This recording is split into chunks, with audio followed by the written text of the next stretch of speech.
My dear esteemed colleagues, being a professional practitioner of teaching in any context, we always wonder what kind of relationship are we supposed to develop, maintain,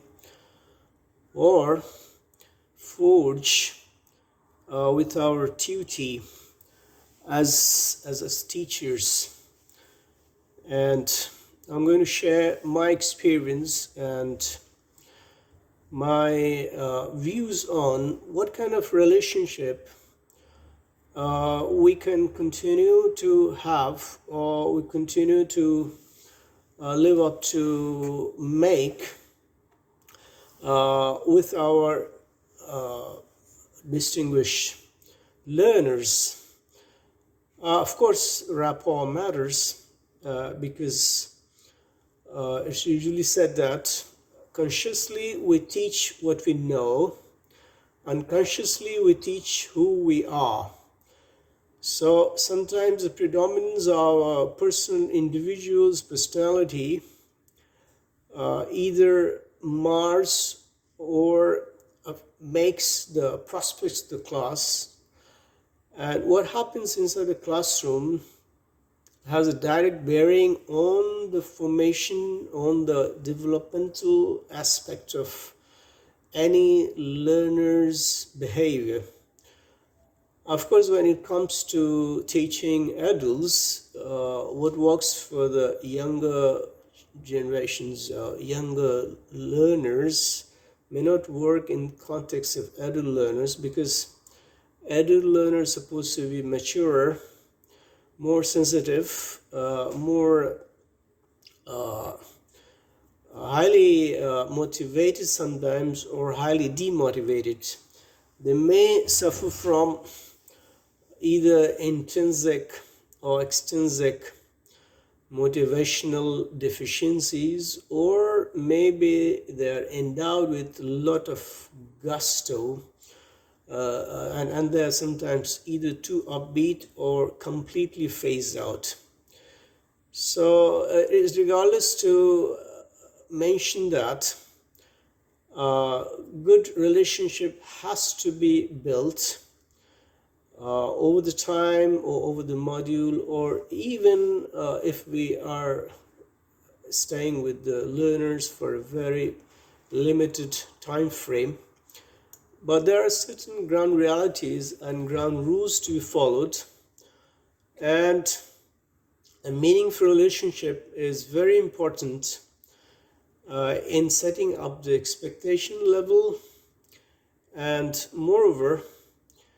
sometimes it may work in individual cases, and it may also be either in the context of the culture, or it can be contrary to the cultural, intercultural communication aspects. If our learners come from altogether different cultural milieu, and we are not familiar with, or we're not exposed to, or we have no idea about, so we must be ready for some culture shocks. Sometimes we are told by those professionals in the field that we're supposed to learn the names of every child, every learner. Probably it's important, but not in the real sense. It's more important to identify each child with his key strengths and weaknesses, with his personality traits, with his preferential style of learning, and we can name any learner the way we would wish to, as long as it's not derogatory or it's insulting. And rapport building doesn't necessarily mean that either there's too much familiarity or too much of estrangement. Scott Thornberry, in his blog, he talks about how important, essential component of good teaching, the rapport building, can be. And obviously, I may be the most knowledgeable or skilled teacher, but I must pride on positive relationship I have collected with my current and probably former students, because that's going to stay for long. And as long as the teacher doesn't impact the learner in a lasting way, in the long run, uh, it seems to have that the teacher hasn't been able to deliver, been able to do justice. So the two key words for any teacher could be primarily care and enthusiasm. Of course, part of our responsibility involves taking care of the learners as a group, and even individual learners with all the differences in their preferences and the way they would love to learn. Maybe the slow coaches, there may be some early finishers, some brighter ones, maybe some learners are really too enthusiastic about going ahead with the task, and they may have their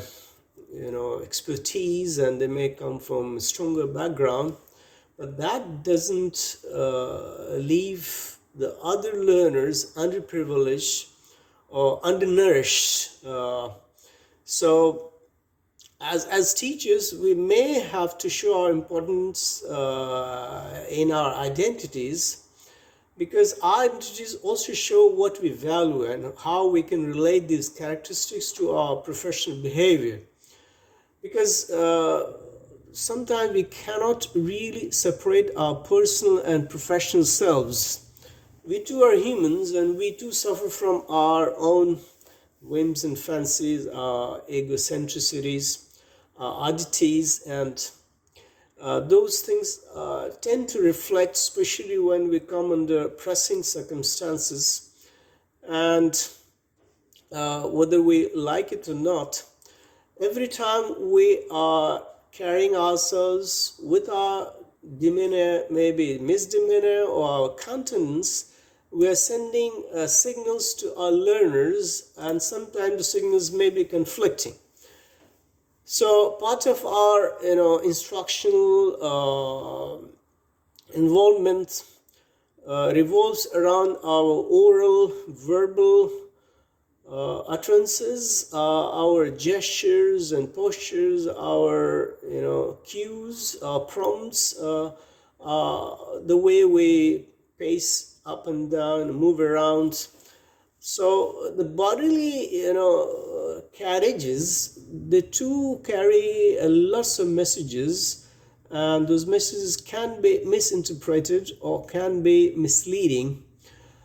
So in order to know that we are reflecting on the same page with the same frequencies and same and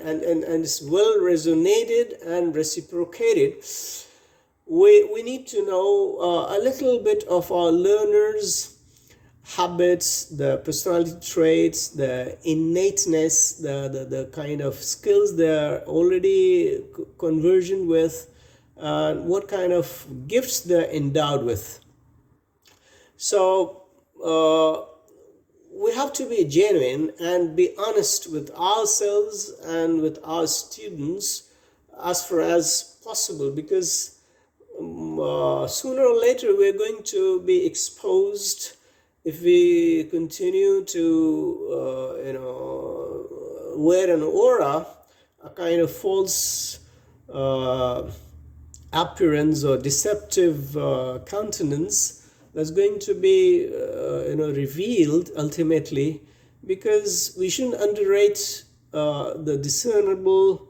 the psychological, and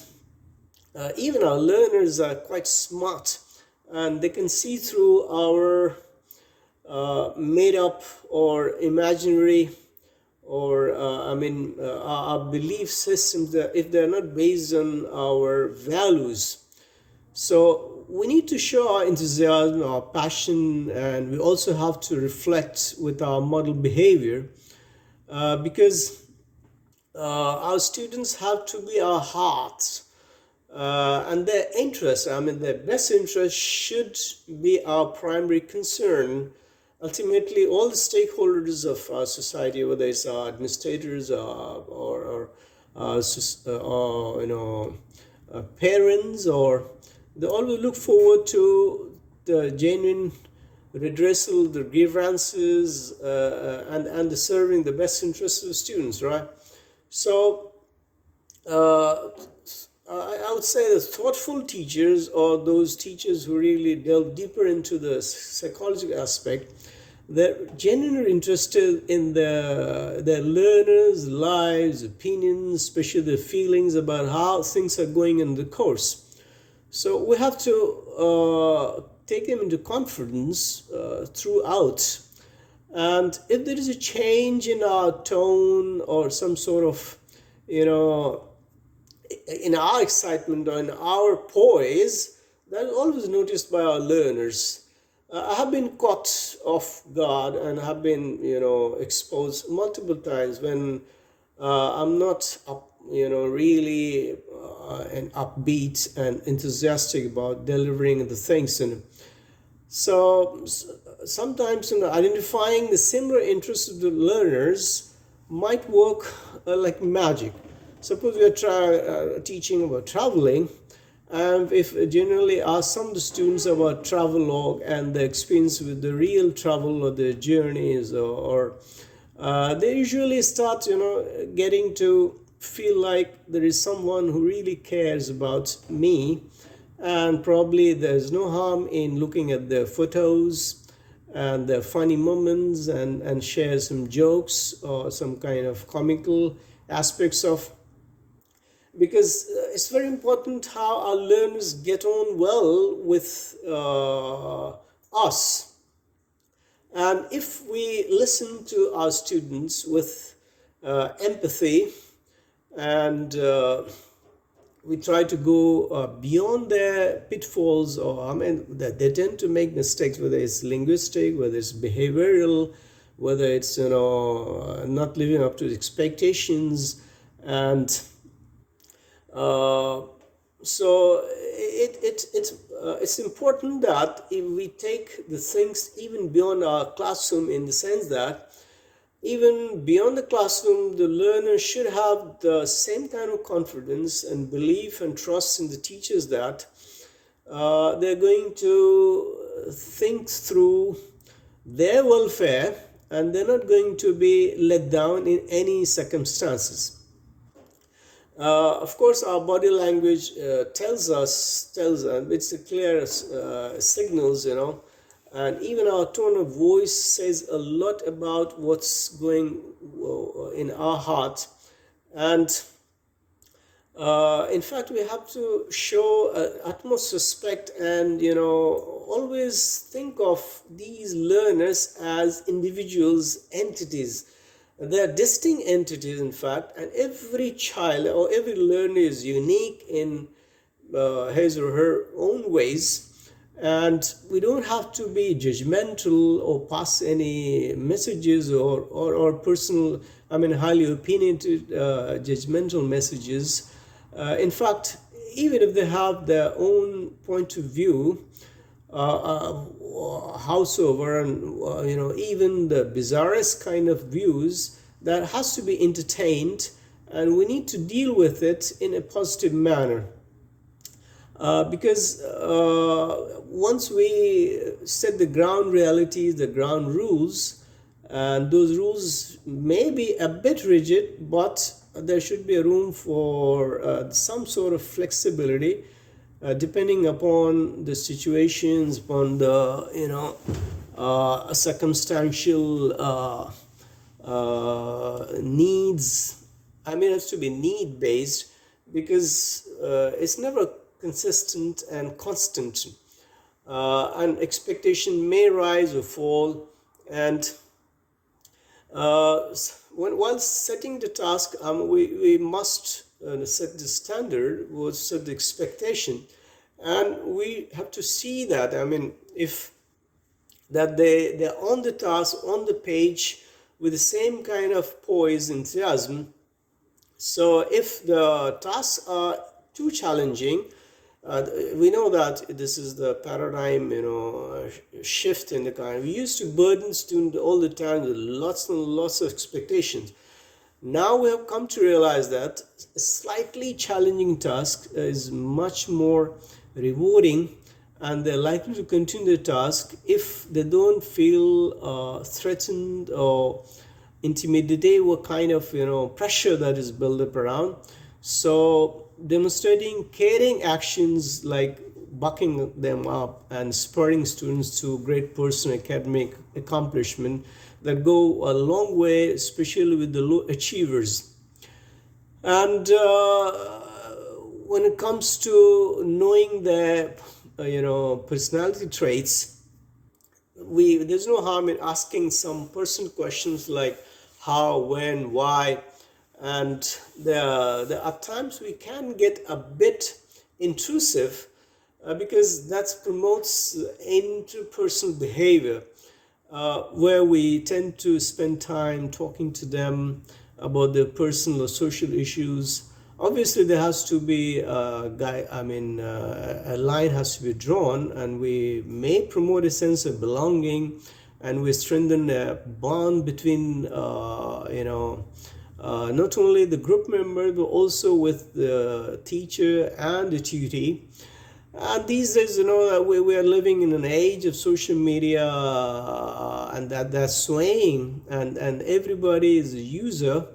and we are having to deal with lots of interactions, exchanges through social media platforms. So we cannot shy away, or we cannot simply undermine the importance of the mobile phones usage and social media platforms. And actually it helps wonderfully, magically well, to lower the pressure and engage them outside the boundaries of the lesson times. So probably they might videotape them, they might record them, they might bring about experience from the world of social media world, like from WhatsApp, from Facebook. There are so many platforms like Edmodo, so we can safely assign tasks. We can get to know about their usual activities, and through daily life interactions and activities, we know that the language learning takes place not in isolation of the society of the friendship, the parents, and anybody that the learner associates with, consciously or unconsciously. So if you simply ask any learner to which kind of movie he watched last night, or what kind of genre of movie he would be interested in, or simply talk about his pet, if he's a dog lover, if is some sort of adventure, just talk about some sort of extreme sports, depending upon their favorite activities and hobbies. And they tend to talk more about these things because they feel as if the teacher has identified himself with the learners, and it's more it's less of the hostile atmosphere, and you tend to strike a chord, an instant relationship, and that's is what the rapport building is all about. So the teacher, as teachers, we might talk about ourselves a bit, and we can also go for some sort of not very serious talks, chit chat, not too much. I mean, not to the extent of bridging the gap between. Because after all, we are teachers, and we have to, a part of our job involves building model standard, and being ethical, and we cannot have the liberty of being too friendly, or too hostile, so we have to juggle through it's like, walking the tightrope of how to remain faithful, a trusty, a guide, and also a kind of, associate, a kind of, like a facilitator, or usually our job centers around being more of a facilitator, more of an, sometimes we have to act out. I mean, we are sometimes actors, sometimes we are players, sometimes we are a trusty friend, and but that doesn't mean that we have to bore the learners, spend a lot of time talking about ourselves and life. There time comes when students get really disillusioned with this too much of boastfulness, too much of personal life anecdotes, stories, or experience of, because they may not identify their own lifestyles or life happenings with the lifestyles of the elderly generation teachers, and because that's what we call the generation gap. So they may be curious about things that we may not be curious about. So we need to not only hold them in the high esteem in every possible way, we also need to praise them genuinely. Now, we don't heap lots of accolades, or don't shower them with simply false praises or sky high praises. That doesn't really work, because the child has to perform and he has to be rewarded proportionately, and his reward and punishment always have to be incommensurate with the kinds of efforts that the child makes. So make them aware that they are doing well, and give a clear and concise positive feedback, in the sense that we may not give them an illusionary kind of make-believe world where things are perfect and he has already achieved what he needs to and he has to go on with this. So personalizing lesson, it can be a bit invasive, but it really works wonderfully well when it comes to having forging great teacher taught learner and teacher lasting relationship. So we can weave stories, we can dream, think of the dreams and concern of the classroom, and we may be demanding and stricter with the rules that we have already established at the beginning of, because we cannot always tamper with those kind of ground rules, like coming on time, not being late, and being polite to the students, and not being rude in the behavior, or some sort of insolence, or some kind of dilly-dallying tactics, or kind of being negligent about certain norms and kind of. So I mean, every institutions, every classroom, and every has to go by certain norms and social customs, and there's no way that we can tamper with, we can break down those simply because we want to facilitate certain individual. So if we tend to set ground rules and we apply them with some sort of flexibility, in the sense that you may be humorous, you may keep smiling, you may also show how happy or contented you are with your learners, and try to be as effective as possible. And obviously, we know that slight indulgence in joking and making some sort of light humor can open the doors to student hearts, and really they allow the learners to feel a bit relaxed, and they won't find under pressure all the time. Even the teachers cannot manage her. We are humans, we can't be serious for 60 minutes or 80 minutes. We also have our limitations, and we can't keep our eyebrows up and keep frowning and keep, because a time comes when you get to unnerve yourself. You need to calm down and stay composed, and it's going to be really unnerving if you continue to carry the same kind of gesture and postures, and you may have to end up your lesson with some sort of relief to yourself and to your learners in the context of some accomplishment and some kind of goal setting and achievement of what we began with. So what I meant is that we may be seasoned players and good practitioners, but all of us as teachers, we tend to learn on a daily basis, being exposed to new group of learners, because every new group of learners is distinct, is unique, and it's never one size fits all, believe me, because I have come across students of all sorts, all kinds, very shy, reticent, then very outgoing and socializing and amiable and extrovert, introvert, and they're ambivert. And as among our colleagues also, we have all sorts of personality traits, and we cannot say that this is something desirable and the other trait is undesirable. There are traits which are neutral, and we would never be able to categorize them as absolutely desirable or undesirable. So we have to get to have the real,